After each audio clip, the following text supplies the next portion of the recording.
Bueno, buenas tardes a todos. Esta es otra edición de Doctor Live 2025. Buenas tardes, Juli. Buenas tardes, ¿cómo estás? ¿Todo bien? Bien, bien contento que hoy tenemos, además de un excelente invitado, un amigo, referente y bueno, no le gusta la palabra jefe, pero es más el líder de la institución en la que, bueno, cuando llegué a Buenos Aires me hizo parte, así que... Abrió las puertas, La muy familia importante. Guam sería. Sí, así me gusta. Así te gusta, bueno. Sí.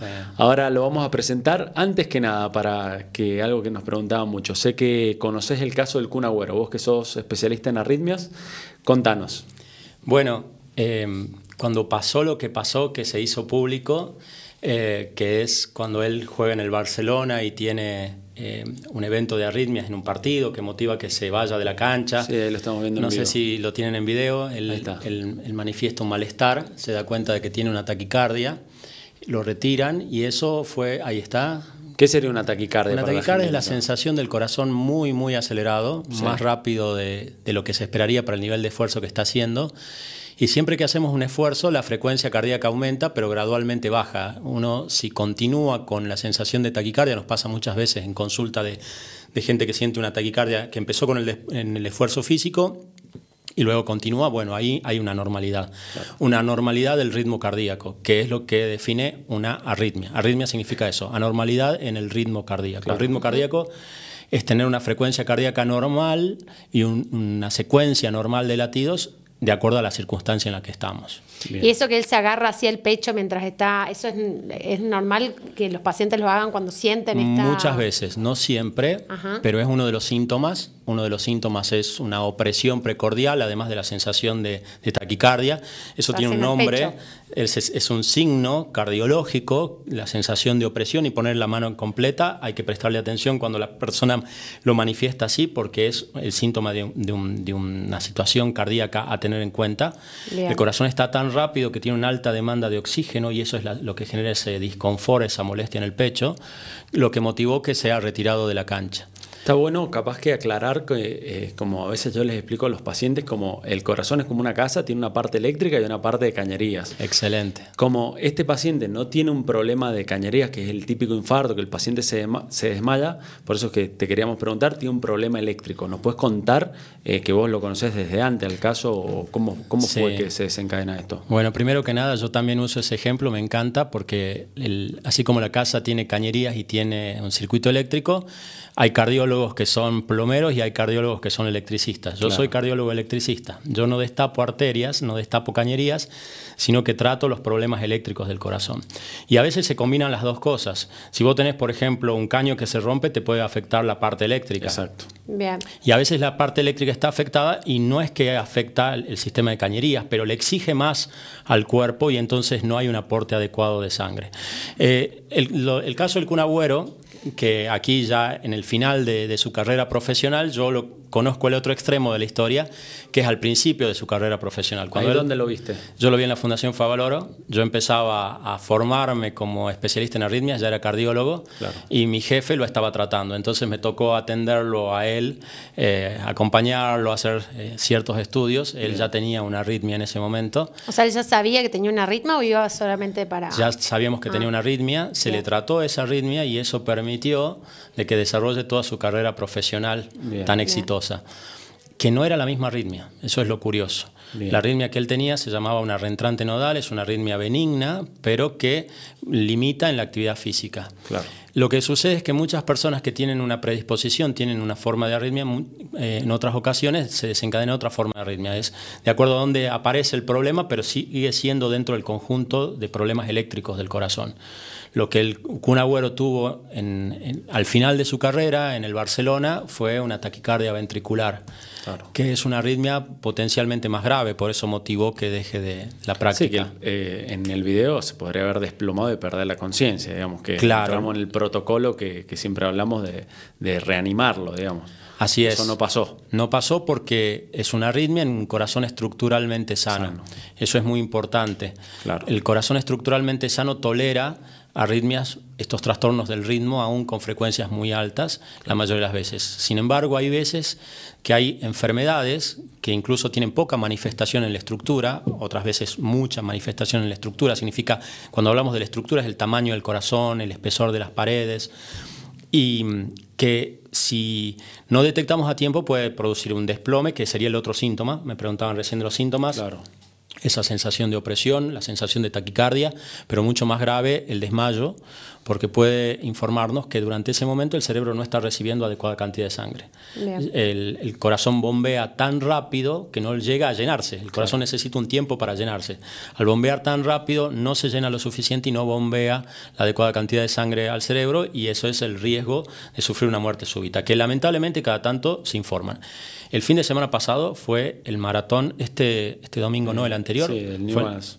No, así como fue acá 21 kilómetros, en Madrid se corrieron 21 kilómetros también. Fue medio maratón. En ese medio maratón hubo una muerte súbita reanimada y que se salvó la persona, y una muerte súbita que se reanimó y esa persona no se salvó. Claro.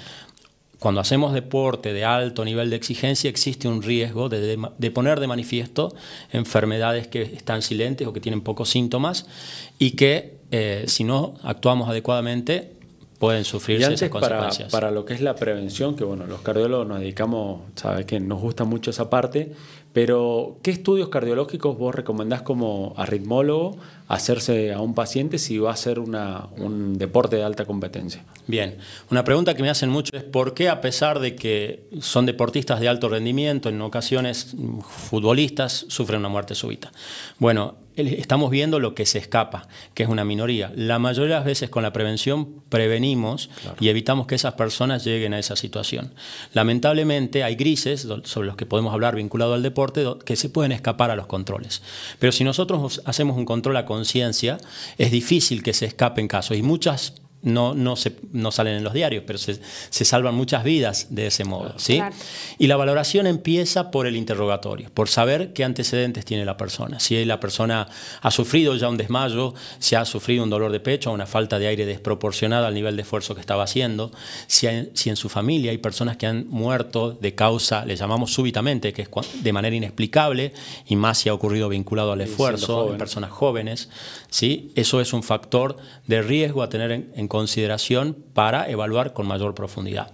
Y la evaluación básica después de ese interrogatorio es revisar al paciente, ver que no tenga un soplo, que sus pulsos sean normales, un electrocardiograma donde podemos detectar enfermedades que no se manifiestan de otro modo, son problemas puramente eléctricos, tienen nombres especiales, Brugada, Wolff-Parkinson-White, QT corto, QT largo, simplemente enfermedades específicas que el cardiólogo puede ver, claro, y de ese modo ya excluimos a otro porcentaje. Y van a aparecer los grises, donde el electrocardiograma no nos termina de definir alguna cosa de los síntomas que ha tenido, y en ese caso necesitaremos estudios más profundos, como por ejemplo un ecocardiograma, una prueba de esfuerzo. Esto para el global de las personas que hacen una práctica deportiva y fundamentalmente jóvenes. A partir de los 35 o 40 años, como seguramente muchas veces lo has explicado, aumenta el riesgo de enfermedad coronaria, que nuestras arterias se vayan enfermando. Y cuantos más factores de riesgo tengamos, más probabilidades es, ¿no? Hipertenso, diabético, fumador, claro, colesterol elevado. Trastornos del sueño. Trastornos del sueño, ya, sí, sin duda. Un factor de riesgo. Estrés, todo eso lleva a que las arterias se vayan tapando y que podamos tener un problema ya no inicialmente eléctrico, sino de las cañerías, claro, que al romperse la cañería afecte la parte eléctrica, se produzca una arritmia y se produzca una muerte súbita. Claro. Por eso tenemos que poner de manifiesto el estado de las coronarias en las personas después de los 35 o 40 años. ¿Cómo las ponemos de manifiesto? Haciendo pruebas de esfuerzo. Claro. ¿Eso es lo que se llama ergometría? Claro, la ergometría es la más básica, bien, pero hay muchas formas de evaluar el esfuerzo. Está la ergoespirometría, que se hace en deportistas y en ciertas enfermedades. Está el ecoestrés, donde se combina la ecografía con la prueba de esfuerzo. Está la cámara gamma, que es un estudio un poquito más complejo. Ahí vamos a traer a un especialista amigo también. Excelente. Todas son formas de apremio, le llamamos, de esfuerzo, claro, que tienen mucha validez. Sí, yo les explico a los pacientes, como simple, por todos los tipos de pacientes, en esto de los ejemplos de la casa, digo, bueno, esto es abrimos el capó del auto en reposo a 0 revoluciones, pero la prueba de esfuerzo es hacemos acelerar el auto a 120 y ahí van a aparecer los ruidos. Entonces, en la ergometría lo que vemos es la presión y la frecuencia cardíaca, que generalmente, bueno, te mandé un caso muy complejo que veo que traes el aparatito. Sí. Bueno, estamos frente a cámara. Estamos. Claro. Sí, pero bueno, justo viene el tema de la ergometría. Tuve un paciente que, bueno, te lo comenté, vos ya lo conocías, un paciente que tenía puesto un marcapasos siendo muy joven por una miocardiopatía hipertrófica, que la madre también había muerto súbitamente por esto, y bueno, tenía puesto un marcapasos. ¿Cómo hacemos con esos pacientes para cuando le indicamos deporte y demás? Porque me imagino el Kun Agüero siguió ahora jugando, volviendo al tema, pero ya no profesionalmente. Exactamente. O sea, ¿qué se le hizo a él? ¿Se le puso un marcapaso? No, él tiene un monitor de eventos. Bien. Pero para la gente es como todo lo mismo. Por eso me gustaría explicar algunas cosas. Dale. En primer lugar, el asesino número 1 cardiovascular es la enfermedad coronaria. Pero para producir un evento grave vinculado al deporte o no, que esa persona que súbitamente pierde la conciencia y fallece, eso es más común, sería una rareza en una persona joven, puede haber alguna anomalía, pero es una rareza a partir de los 40 años, ¿sí? Entonces ahí prestemos atención a la enfermedad coronaria y todos los factores de riesgo que siempre enseñamos como cardiólogos de lo que tenemos que cuidar. En personas más jóvenes, trastornos eléctricos puros, muchas veces familiares. El asesino número 1 vinculado al deporte es una enfermedad que se llama miocardiopatía hipertrófica, que no es tan rara. Hay más o menos un caso cada 500.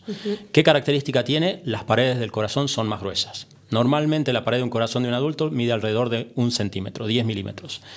A partir de ese valor hablamos de hipertrofia, un engrosamiento. Cuando no hay otra explicación de engrosamiento, por ejemplo, la presión puede subir, puede engrosar las paredes del corazón, pero si no hay una explicación para un engrosamiento, hay que pensar que se tiene un gen, hay varios genes que causan este problema, muy frecuente.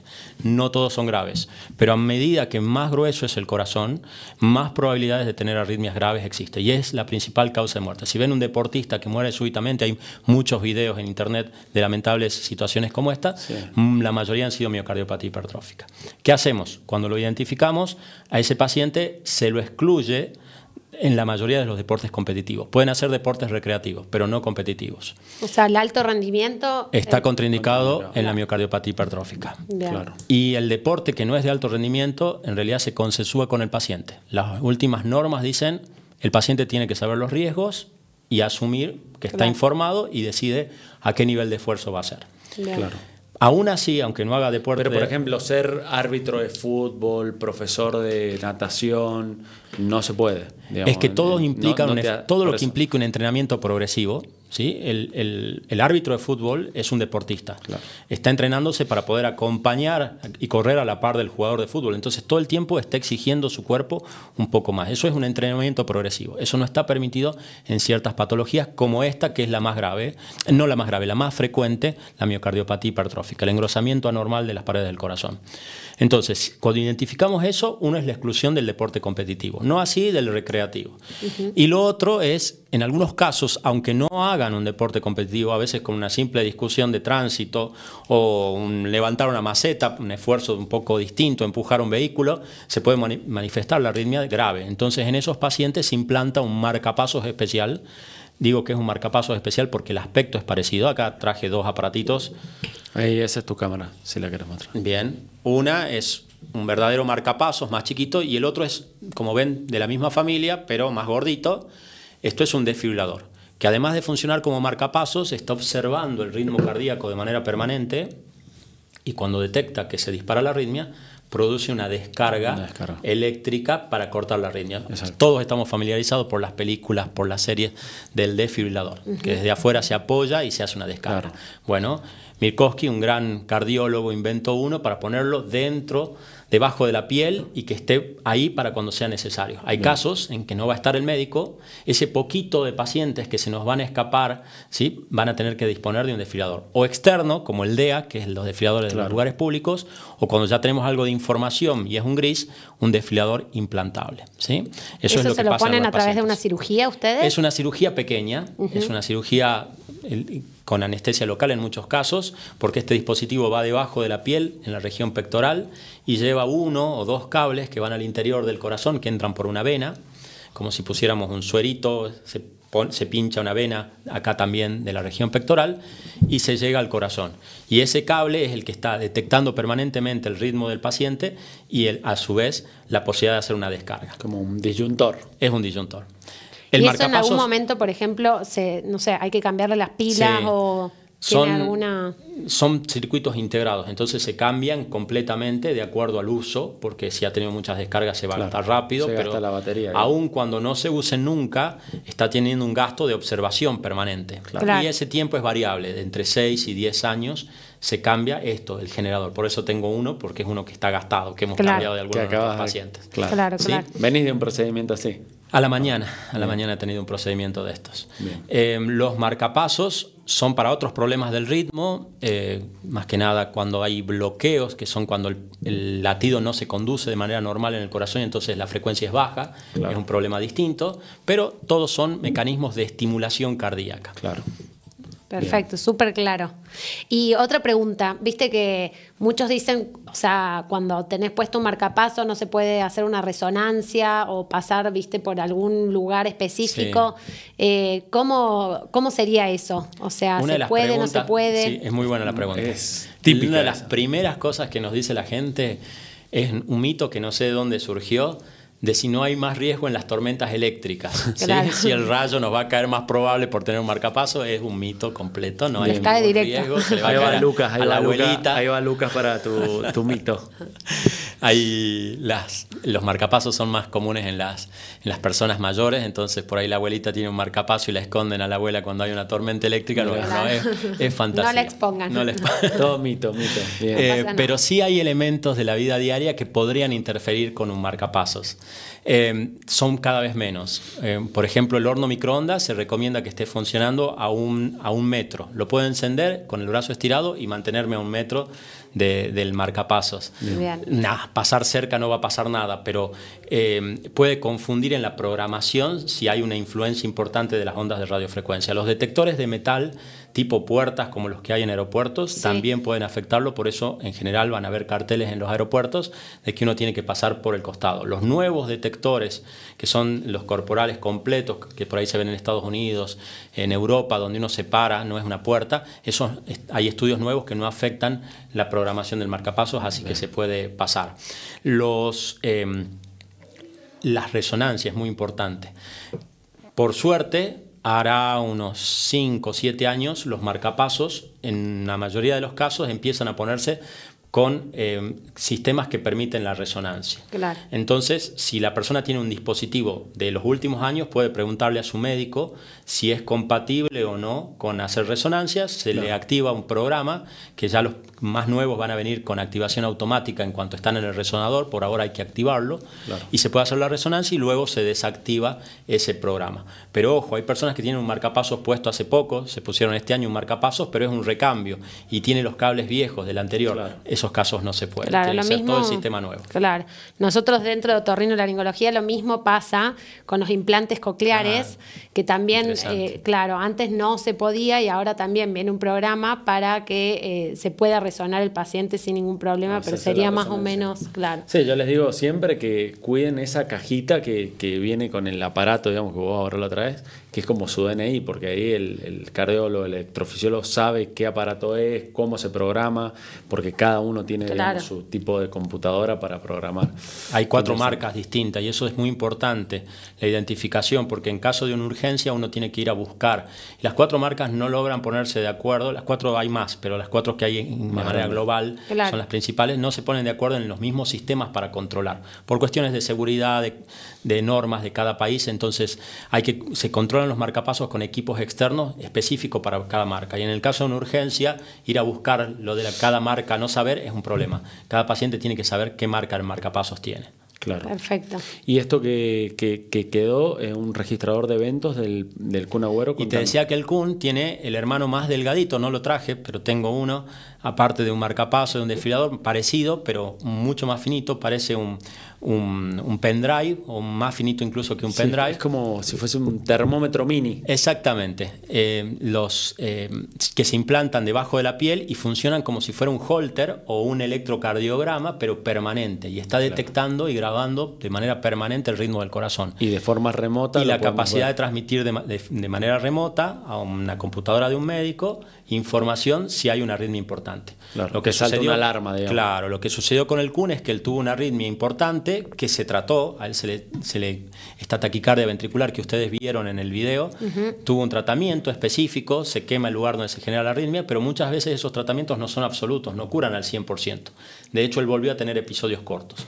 Una forma de monitorearlo, de saber cómo está su corazón, es teniendo ese chip que él menciona, claro, como un chip debajo de la piel, que es un monitor remoto. Claro. Y con esto, viste, del festejo, que fue como una pelea con Messi, que le dijo dejar de tomar y qué sé yo, ¿el alcohol puede afectar? Sí. Messi lo cuida a él, digamos. Yo soy arritmólogo. Dentro de las arritmias, la más frecuente de las arritmias se llama fibrilación auricular. La fibrilación auricular es más común también en los ancianos, pero puede aparecer en personas jóvenes, muchas veces asociada a trastornos del sueño, muchas veces. La obesidad es un factor de riesgo que lo predispone, el síndrome de apnea obstructiva del sueño es otro factor que predispone a tener fibrilación auricular. Y hay personas que no, simplemente por cuestión genética. Juli, ¿qué es la apnea del sueño? Que ya te lo hemos preguntado, pero bueno, para la gente que se está aprendiendo al vivo. Bueno, las apneas del sueño es cuando un paciente deja de respirar por más de 10 segundos, entonces eso hace que baje la saturación de oxígeno. Y normalmente las apneas, bueno, yo en mi caso otorrinolaringóloga veo lo que son las apneas obstructivas, que es cuando directamente se cierra la garganta y deja de pasar el oxígeno, el aire a través de la vía aérea. Y bueno, eso, como vos decías, Eva, va a desencadenar y va a predisponer a un montón de enfermedades, sobre todo cardíacas y neurológicas, que es por ahí con los que más nos relacionamos nosotros. Claro, también. Es un problema respiratorio, de las vías respiratorias altas y fundamentalmente a nivel de la tráquea y de los músculos de la laringe, de la cual vos sos la experta, que tiene consecuencias en todo el cuerpo y muchas cardiovasculares. Claro. Total. Mira, y con respecto a eso, estabas contando esto. Quería terminar esta idea, sí, perdón. El alcohol. El alcohol. ¿Por qué voy al alcohol? Porque el alcohol es otro factor que dispara. En Estados Unidos se le llaman el síndrome de Año Nuevo. Los norteamericanos tienen muchas oportunidades para tomar, pero una es Año Nuevo, ¿sí? Sí. Año Nuevo es fiesta de gente joven donde toman mucho alcohol, se quedan hasta altas horas de la noche. Al día siguiente los hospitales están llenos de pacientes con fibrilación auricular, por eso le llaman síndrome de Año Nuevo. Es una arritmia que se dispara cuando hay una ingesta excesiva de alcohol, ¿sí? Entonces, obesidad, apnea del sueño, hipertensión arterial, ingesta excesiva de alcohol, dispara arritmia, fundamentalmente esta arritmia que es la más común, que se llama fibrilación auricular. Y sumado a eso, bueno, hay múltiples de drogas que obviamente no son legales, pero por ejemplo la cafeína mezclado con la taurina, que para que la gente sepa, la taurina lo que hace es hacer que la cafeína esté más tiempo en sangre. Entonces las bebidas energéticas le ponen eso para que la cafeína que ya tiene la lata te mantenga más tiempo despierto. Eso que es legal hoy en día y encima que se mezcla muchas veces con el alcohol, ¿también afecta? Claro, la cafeína es como echarle queroseno al fuego para el corazón. Es un estimulante, ¿sí? Que buscamos sus efectos en ocasiones, tanto para el sistema nervioso como para el aparato cardiovascular, cuando nos queremos mantener más activos, reactivos. Pero una bebida energética es una carga importante, alta, muy alta, como varios cafés juntos, como vos bien mencionás, que puede poner de manifiesto enfermedades subyacentes, las arritmias en general. Por lo cual, si hay un antecedente arrítmico, evitarlas. Si hemos tenido algún síntoma con las bebidas energéticas, evitarlas. Y, por supuesto, menores de 18 años está contraindicada. ¿Y el estrés? ¿El estrés también puede generar algún tipo de arritmia? Sí, el estrés implica, cuando hablamos de estrés, es un desajuste en el cuerpo de múltiples elementos. Yo soy profesor de la UNSA de fisiología, ahí explicamos cómo funciona el cuerpo y hoy a la mañana, aparte de un procedimiento, tuve que dar una clase sobre endocrinología, sobre las hormonas. Y hay todo un desbarajuste hormonal de lo que llamamos las hormonas del estrés, aumento de una hormona que es el cortisol, de otras que son las catecolaminas, adrenalina, noradrenalina, que normalmente nos preparan para la lucha o la huida. ¿Sí? Preparan al cuerpo para poder reaccionar. Pero esa carga importante, tanto aguda, pero fundamentalmente cuando es sostenida, que es el estrés crónico, enferma al corazón de muchas maneras. Va enfermando las arterias coronarias y, por supuesto, también la adrenalina, la noradrenalina son como querosén para el fuego, para el corazón. ¿Sí? Claro. Por eso son también elementos que contribuyen al desencadenamiento de arritmias. Perfecto, perfecto. Te hago una consulta, Seba. Sé que sos el presidente del Congreso de Arritmias 2025, sí. Además de todo lo que haces, digamos. ¿Hacia dónde va todo lo que es tu especialidad? ¿Cuál es el futuro? Por ejemplo, en hemodinamia sabemos que cada vez son menos invasivos, la ecografía lo mismo. ¿Hacia dónde va lo que es tu especialidad? Bueno, ¿cuál es el futuro? La población está envejeciendo y entonces ciertas enfermedades se hacen cada vez más frecuentes. Por ejemplo, las arritmias, por ejemplo, la fibrilación auricular, que es una enfermedad mucho más frecuente en las personas ancianas. Los trastornos del ritmo, los bloqueos son más frecuentes en las personas ancianas. Nuestra especialidad, subespecialidad dentro de la cardiología, va al desarrollo de técnicas invasivas, en esto sí es más invasivo, pero cada vez de menor, digamos, el uso de catéteres, claro, que implica no cirugía, sino poder entrar con incisiones mínimas, con punciones, llegar al corazón, localizar con sistemas de mapeos tridimensionales, asistencia de la inteligencia artificial, para poder identificar dentro de ese músculo cardíaco cuál es el punto, el lugar exacto donde están haciendo una arritmia, aplicar calor, quemar como si quemáramos un lunar y eliminar la arritmia. Esa es una de las cosas con más desarrollo y más avances, cada vez catéteres más específicos, cada vez tecnologías para mapear, para localizar el lugar exacto con mayor precisión. Claro. Y lo otro, que es donde está, por ejemplo, el corto, es ir y quemar. Exactamente, esto donde está el problema eléctrico, fase, claro, donde se está produciendo el corto, ahí solucionar el problema. Tener en cuenta de que llegamos al corazón desde lejos, llegamos desde, por ejemplo, desde la ingle y está el corazón moviéndose, esa estructura. Esa casa no está quieta, está en movimiento, claro, entonces tenemos que apoyarnos en un lugar específico, encontrar, como si fuera el buscapolvo, así le digo yo a los pacientes, dónde está el problema. Cuando lo encontramos, aplicamos calor ahí y quemamos, ¿sí? Claro. Se están avanzando las tecnologías para aplicar distintos tipos de energías en ese lugar, la forma de mapearla, eso es uno de los grandes avances y el otro es los marcapasos, cada vez más pequeños, cada vez más sofisticados, cada vez con más información. Por ejemplo, los que se vienen van a diagnosticar apnea del sueño. Por ejemplo, pueden diagnosticar cuando un paciente está por tener un evento cardíaco antes de que ocurra. Hay muchas tecnologías que se vienen. El hecho de que uno lo lleve permanentemente es un aportante de información sobre nuestro cuerpo, claro, permanente. Y con respecto a eso, que bueno, es muy difundido, todos los que hacen deporte y la gente que no, también se monitorean con los relojes y bueno, múltiples dispositivos que son los wearables que nosotros vemos mucho en el Consejo de Salud Digital. Los smartwatch. Claro, los smartwatch o relojes inteligentes. ¿Vos, Juli, en sueño están validados ya?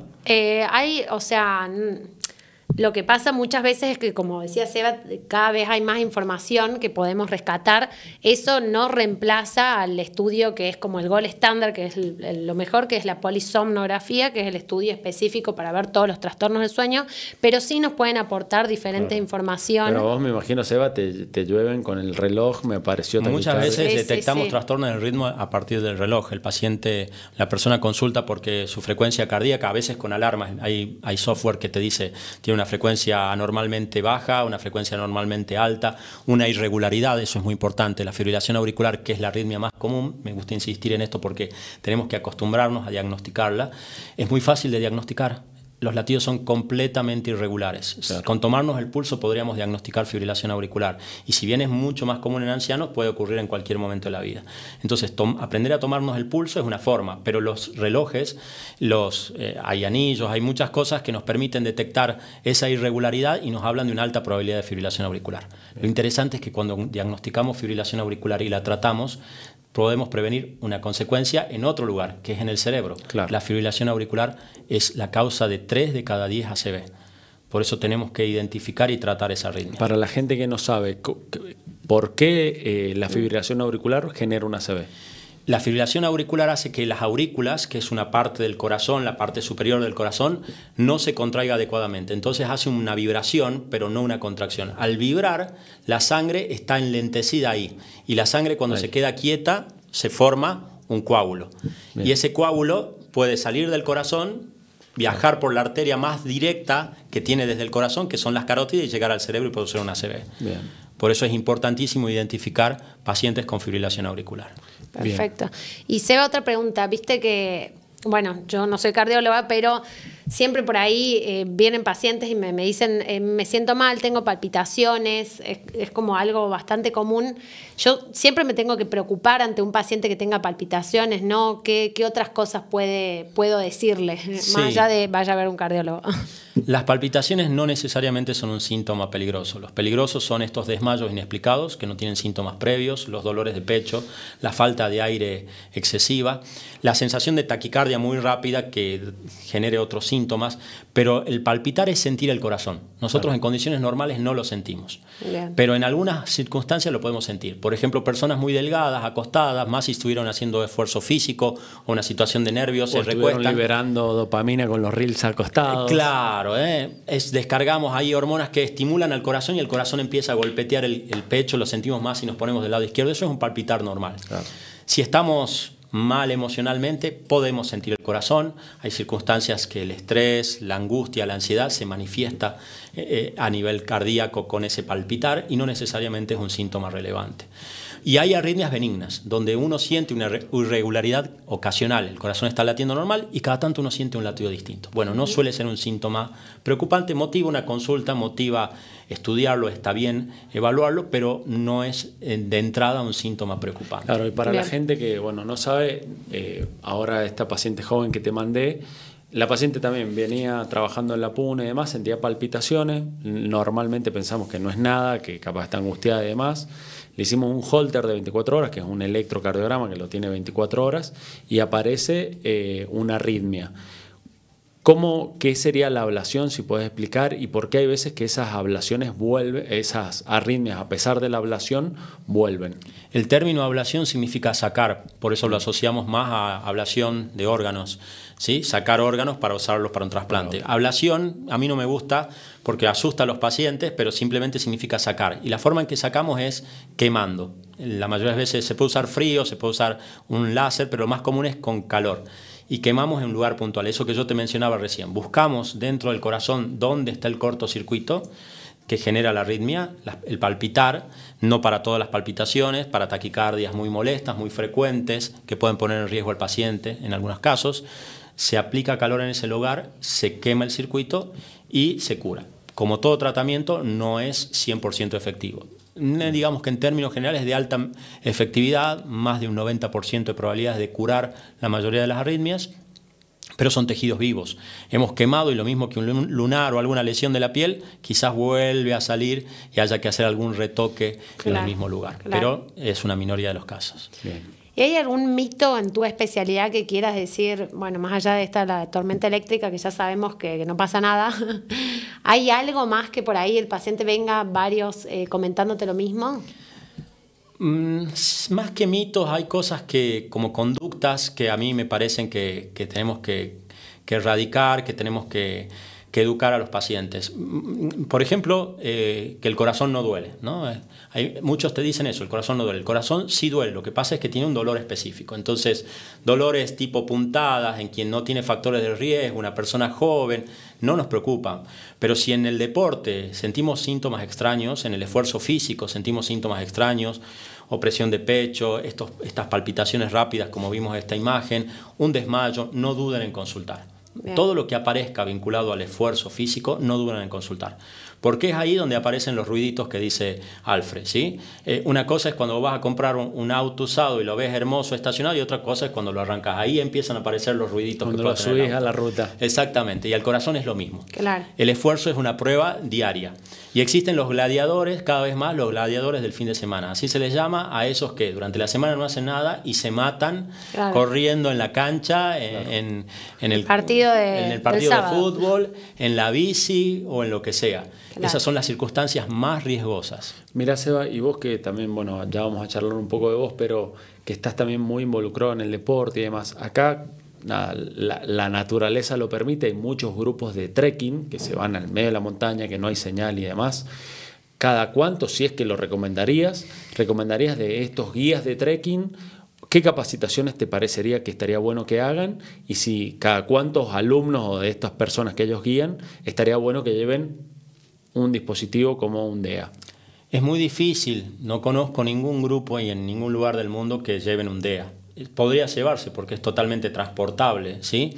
Las probabilidades son bajas, pero conozco casos, conozco infartos acá en Salta y de colega en medio de la nada que han tenido que ser transportados con helicóptero, después de un par de horas de alguien que logró bajar y avisar que había alguien grave arriba. O sea, hay circunstancias de gravedad. Lo que yo no dudo es que tenemos que estar muy bien evaluados previamente a la actividad física, fundamentalmente en personas mayores de 35 o 40 años, que todos tenemos que estar entrenados en primeros auxilios y RCP, que sé que ustedes enseñan y insisten en esto.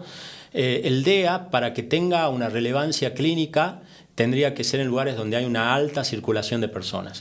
El problema, no nos podemos preocupar por un grupo de trekking, pero sí que un estadio no lo tenga. Claro. O sea, no puede haber un estadio que no tenga un... Sí, ahora, bueno, yo juego ahí en el Sporting, que sé que lo llevas a Juani, están comprando un DEA y bueno, se está juntando los fondos y demás para tenerlo. Yo creo que eso hasta una escuela debe tener, porque en la escuela es poco frecuente que surja de la nada, pero se practican deportes y a veces el impacto de una pelota también puede producir un cuadro que se llama conmotio cordis, que se trata con un desfibrilador. Por lo tanto, el DEA en un lugar de alta circulación de personas vinculadas al deporte o vinculadas a los grupos de riesgo, como son las personas mayores, tiene que haber un desfibrilador. Bancos, lugares de trámites, el ANSES, Claro. porque hoy sabemos, siempre surgen casos de muertes súbitas en esos lugares. Claro. Entonces, gimnasios tienen que tener un desfibrilador. Bien, o sea que si mañana dicen, bueno, Sebastián Sanz, te necesitamos como ministro de Salud de la Nación, ¿sería una de las cosas que implementarías? Trabajamos mucho sobre eso. Yo participé de la Ley Nacional de Áreas Cardioprotegidas con el doctor Alac, que es el electrofisiólogo el cardiólogo de la Cámara de Diputados de la Nación. Fui uno de los asesores con él trabajando para esa ley. Existen ya normativas. Trabajamos acá en Salta también con la ordenanza municipal que existe para la presencia de desfibriladores en lugares públicos. Se avanzó mucho. Sí, yo lo que creo es que hay poco control. Exacto. Hay muchas leyes en Argentina, pero después si no hay una capacidad presupuestaria destinada justamente a eso, no se puede comprar el aparato. Entonces, sí, porque ¿es caro el aparato, el DEA? ¿O? Es que depende para quién. Si ustedes me dicen un grupo de trekking tiene que tener un DEA, yo les digo que no, porque es muy poco probable que lo necesiten. Si yo sumo todos los grupos de trekking, sí, puede haber un caso, pero para un grupo, para 10 personas, 15 personas que salen a caminar, es muy poco probable que vayan a necesitar un DEA. Y entonces no es razonable y es caro, pero para un shopping no es caro un DEA. Claro. Y de hecho los shopping, por suerte hoy, acá en Salta los tienen, todos lo tienen. Para un estadio no es caro un desfibrilador. El costo es alrededor de $2.500. Claro. Para el lugar apropiado, el desfibrilador no es caro. Claro. Las primeras áreas cardioprotegidas de la ciudad las armamos nosotros con gente del gobierno que nos apoyó y entendió eso. Logramos poner el primer desfibrilador en el mercado municipal. Ahí se lo usó, la persona fue rescatada, pudo llegar al hospital. Integramos con los lugares que ya tenían, distintas oficinas de empresas, los grandes bancos de la ciudad, el teleférico, arriba, abajo. Buscamos que cada vez haya más lugares cardioprotegidos o con disponibilidad de gente que sepa reanimación y desfibriladores. Claro. Y Seba, ya como para ir terminando, preguntarte, muchos conocen al doctor Sanz, pero pocos a Sebastián. Así que preguntarte por ahí cuáles son tus proyectos, tus motivaciones. Bueno, lo sabe Alfred, soy un amante de la cardiología, en el progreso de la cardiología dentro de nuestra ciudad, de nuestra provincia. Aspiro a que podamos hacer una medicina de calidad acá, crear un grupo humano de profesionales, de colegas que podamos trabajar También por eso tengo mi vocación y mi participación en la parte docente, que creo en la universidad pública y en la necesidad de formar gente que se distribuya por toda nuestra provincia, porque creo que hay muchos lugares abandonados para la medicina. Eso lo va a aportar la universidad, sin duda, ya lo está haciendo y lo va a seguir aportando. Y el tercer elemento es algo que cambió en mi vida, y es que siempre fui un nerd que prefería los libros a hacer algo de actividad física, y me di cuenta de que eso hoy no es compatible con la calidad de vida. Ya no aspiro a vivir muchos años, sino a vivir ciertos años de calidad, y eso se lo transmito también a mis pacientes, por lo cual creo que el deporte es un elemento fundamental. Algo que no hacía yo, pero un día agarré una bicicleta en una situación incómoda, un mal momento de mi vida, y que me ayudó a despejar mi mente. Y hoy defiendo eso, de que practiquemos todos un deporte como un elemento esencial, como una forma de visitar menos al médico y Total. para tener más años de vida, Sí. de buena calidad de vida. Yo creo que es una especialidad. He escuchado a un nutricionista, dice, el tema de alto rendimiento, o sea, el tema, y me resonó mucho con nuestra especialidad, que los pacientes saben las cosas que no deberían hacer, por lo menos para modificar los que son los factores de riesgo cardiovascular. No es un tema de información, es que es difícil cambiar el hábito. Entonces muchas veces yo entro a los pacientes como que convenciéndolos de que el paciente por sí solo no se quiere cuidar, pero cuando vos a alguien de 50 años le explicás hacia dónde va con los hábitos que tiene, que va a ser dependiente de sus hijos y va a ser un problema para sus hijos, creo que ahí está el cambio. ¿Cómo lo ves a eso? Coincido plenamente.